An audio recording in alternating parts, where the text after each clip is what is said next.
I want to start off by saying before I run the video, because I want you guys to see a 30-minute video that I put together about a month ago, that I'm not here to convince anybody of anything, but just to whack you upside the head for a second.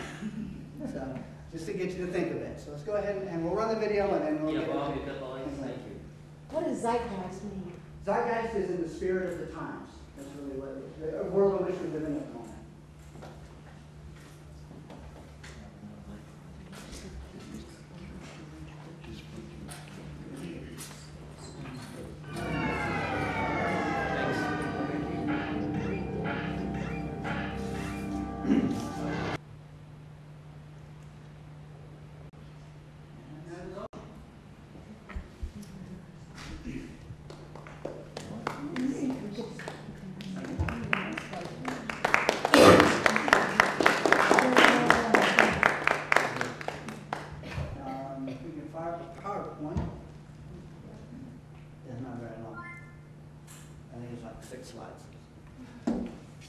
There's no way I can cover in a day everything that's involved with this. It takes a lot of self-research.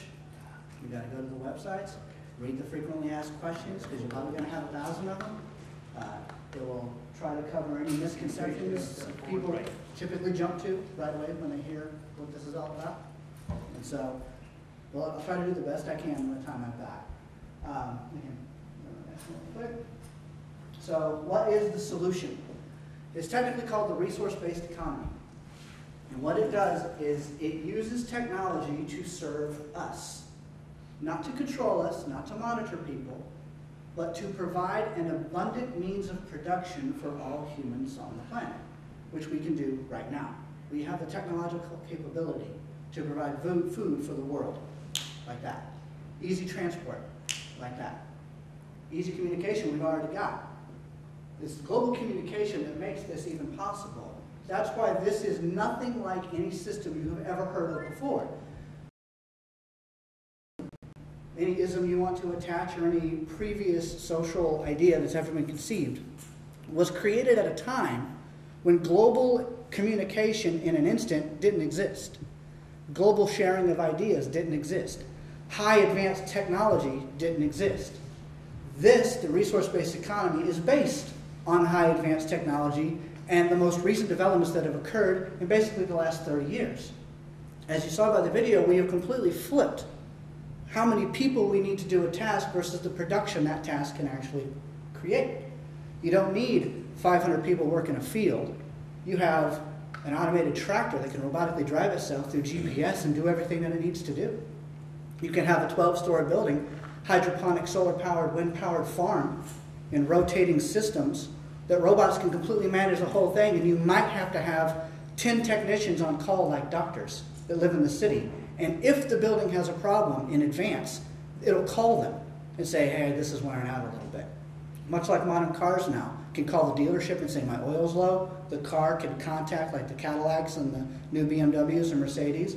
They've got onboard computers that can track when they're going to break before you even know it. And so they'll let the dealership know or let the maintenance facility know. There's no reason why the buildings who produce your food can't do the same thing. So the technology exists, and I'm actually in the process of making a video now to show off all the technologies that exist. So, because a lot of people think this is sci-fi, not even close.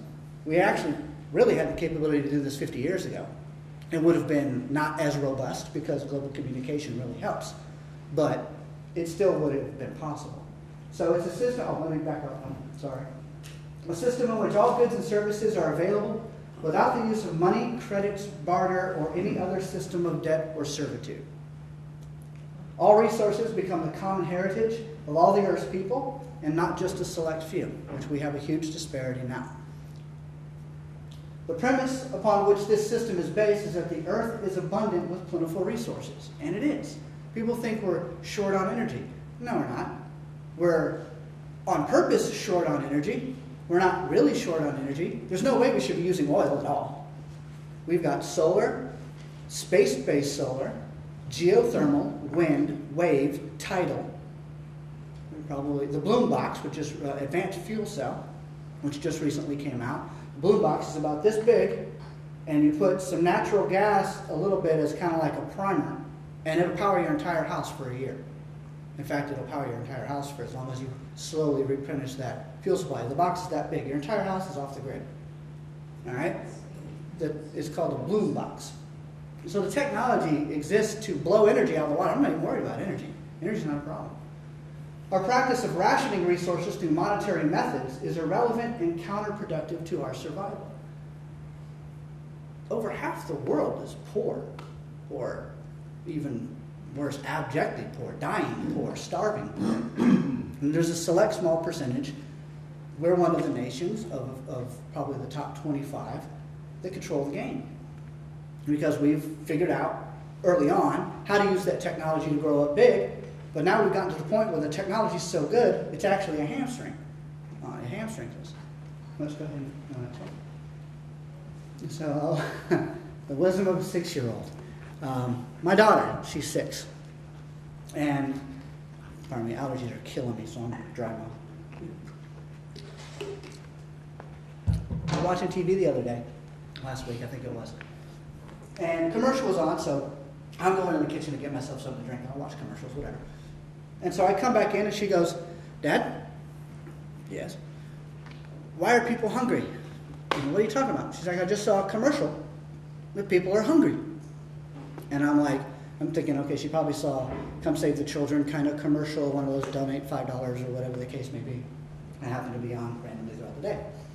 And I go, well, they don't have any money. And they can't go to work, they don't have any money, so they can't go and buy food. And she goes, "Well, there's food in the grocery store." And I'm like, "Yes, there's food in the store, but they don't have the money to go buy the food." And she goes, "That's stupid. If people are hungry, they should eat. Money's stupid," and walked off.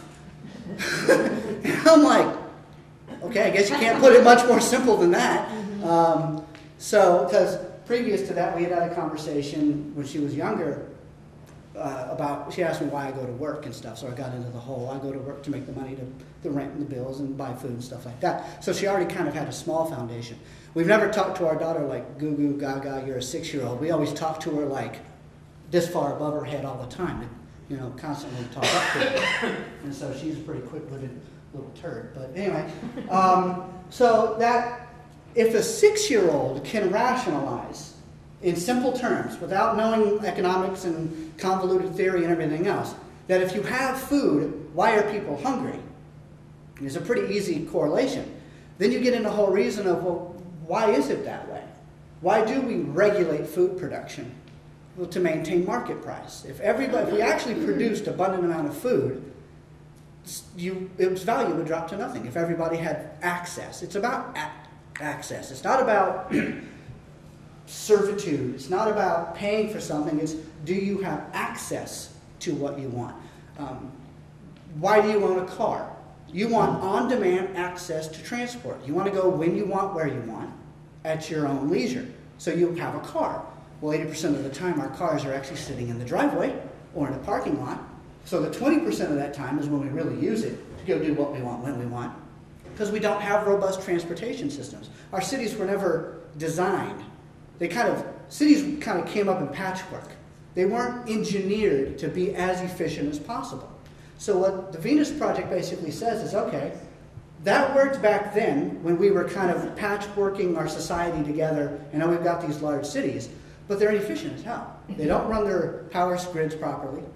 They don't provide adequate public transport, and now with modern technology, public transport isn't like, oh my God, a diesel bus that's going to stink, and I got to go on this schedule that I don't even like. It's going to take me 5 hours to get somewhere, when I could just hop in my car and get there in 20 minutes.